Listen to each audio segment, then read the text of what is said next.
अकाल मृत्यु वो मरे जो काम करे चंडाल का, काल भी उसका क्या करे जो भक्त हो महाकाल का। शिप्रा नदी के तट पर स्थित ये शहर अपनी धार्मिक और संस्कृति विरासत के लिए प्रसिद्ध है। उज्जैन केवल एक शहर नहीं, ये एक अनुभव है। यहाँ के प्राचीन मंदिर जैसे महाकाल मंदिर, हरसिद्धि मंदिर और मंगलनाथ मंदिर आपको एक अलग दुनिया में ले जाते हैं। इस शहर की सुंदरता केवल धार्मिक महत्व तक ही सीमित नहीं है। ये शहर अपनी प्राचीन वास्तुकला, रंगीन बाजारों और स्थानीय संस्कृति के लिए भी जाना जाता है। तो चलिए मेरे साथ।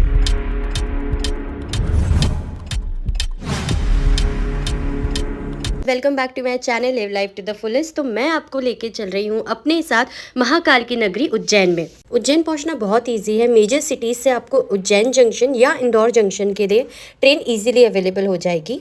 अगर आप फ्लाइट से आना चाहते हैं तो Indore airport and Bhopal airport is the nearest airport for the Ujjain.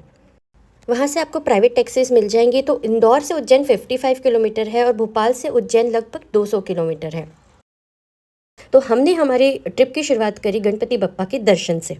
ये मंदिर सुबह 6 बजे से लेकर दोपहर के 12 बजे तक और शाम को 5 बजे से लेकर 10 बजे तक खुला रहता है।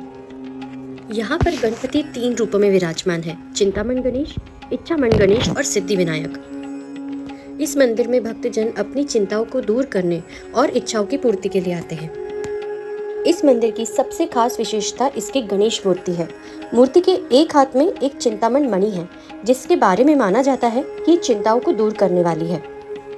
मंदिर से जुड़ी एक प्रमुख कथा के अनुसार त्रेता युग में भगवान राम, लक्ष्मण और सीता वनवास के दौरान यहाँ पर आए थे। सीता जी को प्यास लगने पर लक्ष्मण जी ने अपनी तीर से जमीन में पानी निकाला और वहाँ पर एक बावड़ी बन गई। इसके बाद भगवान राम ने चिंतामण गणेश, लक्ष्मण ने इच्छामण गणेश और सीता जी ने सिद्धि विनायक गणेश की पूजा की। मंदिर का वर्तमान रूप महारानी अहिल्याबाई होलकर द्वारा लगभग 250 वर्ष पूर्व बनाया गया था। गणेश चतुर्थी और रक्षाबंधन जैसे त्योहार पर यहाँ पे विशेष पूजा और उत्सव होते हैं। मंदिर के बाहर आपको बहुत सारी शॉप्स यहाँ पे देखने को मिलेंगी। यहाँ दर्शन करने के बाद हम आगे बढ़े भर्तरी की गुफा की तरफ। ये गुफा राजा भर्तरी से जुड़ी हुई है, जो उज्जैन के राजा विक्रमादित्य के भाई थे। चलिए मेरे साथ इस जगह के इतिहास के बारे में जानने। ये जगह सुबह 8 बजे से लेकर शाम 5 बजे तक खुली रहती है। अंदर आने पे सबसे पहले आपको देखने मिलेगी एक गौशाला, जहाँ पर बहुत सारी गायें थी और बहुत सारे लोग यहाँ पे आके उनको खाना भी खिला रहे थे। पौराणिक कथा के अनुसार राजा भर्तरी अपनी तीसरी पत्नी पिंगला से सबसे ज़्यादा प्यार करते थे। एक दिन महान योगी गुरु गोरखनाथ उज्जैन आए और राजा के दरबार में पहुंचे। गुरु गोरखनाथ ने राजा को एक चमत्कारी फल दिया, जिससे राजा सदैव युवा और सुंदर बने रहते। राजा ने ये फल अपनी पत्नी पिंगला को दे दिया, लेकिन पिंगला ने इसे अपने प्रेमी कोतवाल को दे दिया। कोतवाल ने ये फल एक वैश्या को दे दिया और एंड में वह फल वापस राजा भर्तरी के पास पहुंच गया।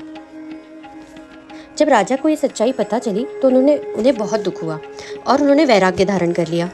उन्होंने राजा विक्रमादित्य को पूरा राज्य सौंप दिया और तपस्या के लिए इस गुफा में आ गए। यहाँ पे उन्होंने 12 वर्ष तक कठोर तपस्या की। ऐसा माना जाता है कि उनकी इस कठिन तपस्या को देखकर भगवान विष्णु प्रसन्न हो गए और उन्होंने उन्हें दर्शन भी दिए। राजा से योगी बने भर्तरी की इतनी कठोर तपस्या से देवराज इंद्र को भी डर लगने लगा था। उन्हें ऐसा लगा कि कहीं भगवान शंकर को प्रसन्न करके वो वरदान न मांग ले और स्वर्ग पर आक्रमण न कर दे। यही सोचकर भगवान इंद्र ने गुफा में बैठकर तपस्या कर रहे भर्तरी पर एक विशाल पत्थर गिरा दिया था, लेकिन भर्तरी ने उस पत्थर को एक हाथ से रोक लिया था और उसी तरह तपस्या में बैठे रहे। इसी प्रकार कई वर्षों तक उस विशाल पत्थर को हाथ के सहारे उठाए रखने से उस पत्थर पर भर्तरी के हाथ के निशान बन गए और वो आज भी यहाँ पे देखा जा सकता है। गुफा के अंदर रोशनी की कमी होती है, इसलिए यहाँ पर बल्ब और लाइट लगाए गए हैं। गुफा के अंदर आपको बहुत सारे शिवलिंग भी देखने के लिए मिलेंगे, जिनके पास कोई ना कोई साधु या महात्मा बैठे होते हैं।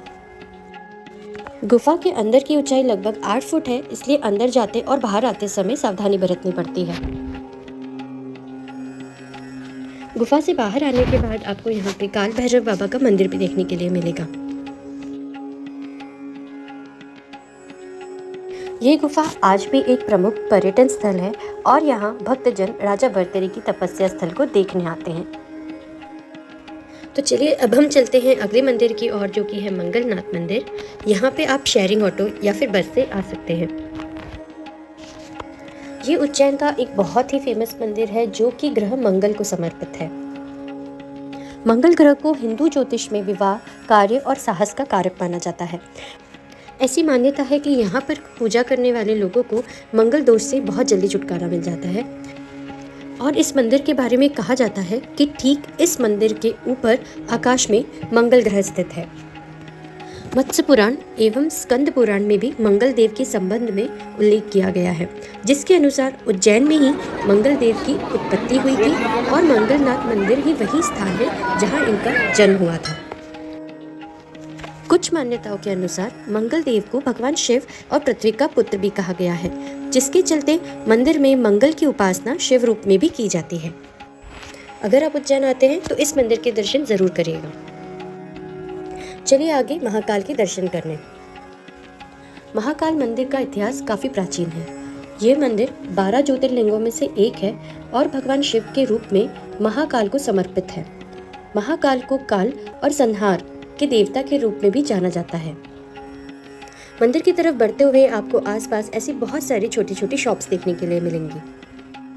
मंदिर के रास्ते में ही हमें मिलेगा हरसिद्धि माता का मंदिर, जो कि एक महत्वपूर्ण शक्तिपीठ है।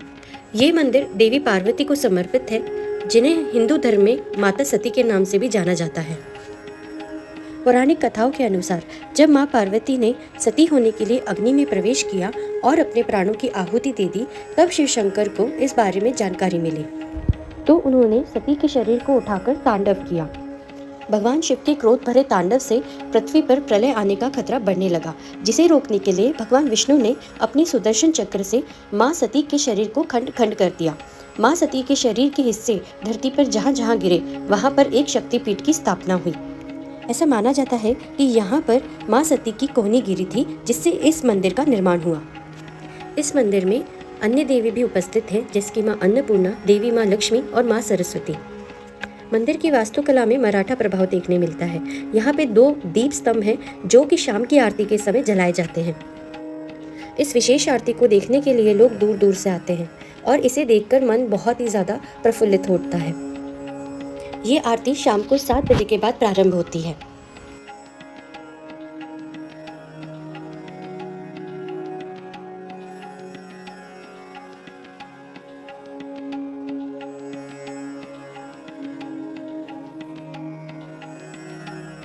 हरसिद्धि माता के दर्शन करके हम बढ़े आगे महाकाल के मंदिर की ओर।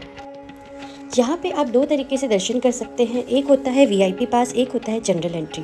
अगर आपको वीआईपी पास लेना है तो आपको गेट नंबर 1 के पास काउंटर से कैश अमाउंट देकर के टिकट लेना होता है और वो टिकट दिखा के आपको इस गेट से एंट्री करनी होती है।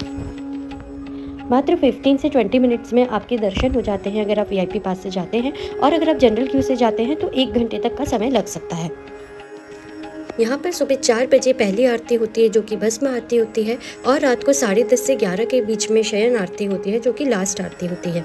भस्म आरती का विशेष महत्व है और यहाँ पर इसकी एडवांस बुकिंग की जाती है, जिसके बारे में स्क्रीन पे सारी इन्फॉर्मेशन दी गई है, आप रीड कर सकते हैं। तो हमें यहाँ पे दर्शन श्रृंगार आरती के बाद हुए थे, इसलिए यहाँ पे आप देख सकते हैं कि महाकाल का श्रृंगार हो चुका है।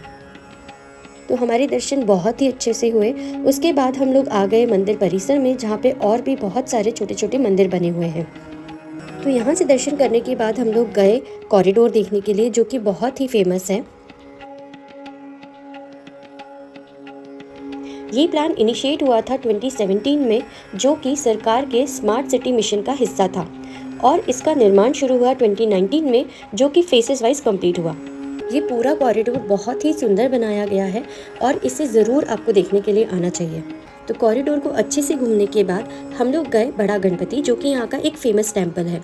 उस मंदिर के सामने ही आपको एक और वीआईपी काउंटर मिल जाएगा, जहाँ से आप टिकट्स ले सकते हैं। इस मंदिर को महागणेश मंदिर भी कहा जाता है। महाकाल के मंदिर से बिल्कुल वॉकिंग डिस्टेंस पे ये मंदिर बना हुआ है। आप देख सकते हैं कि गणपति की कितनी बड़ी मूर्ति यहाँ पर स्थापित है। तो गाइज़ ये था मेरा आज का ब्लॉग जहाँ पे हमने उज्जैन के प्रमुख मंदिरों के दर्शन किए। आई होप आपको जो भी इन्फॉर्मेशन मैंने दी है वो अच्छी लगी होगी और मेरे साथ इन सभी मंदिरों के दर्शन करके आपका मन प्रफुल्लित हुआ होगा। अगर ब्लॉग अच्छा लगा है तो इसे लाइक करिएगा, शेयर करिएगा और मेरे चैनल को सब्सक्राइब करिएगा। मैं ऐसे ही बहुत अच्छे वीडियोज़ के साथ आपसे मिलूँगी। Till then bye.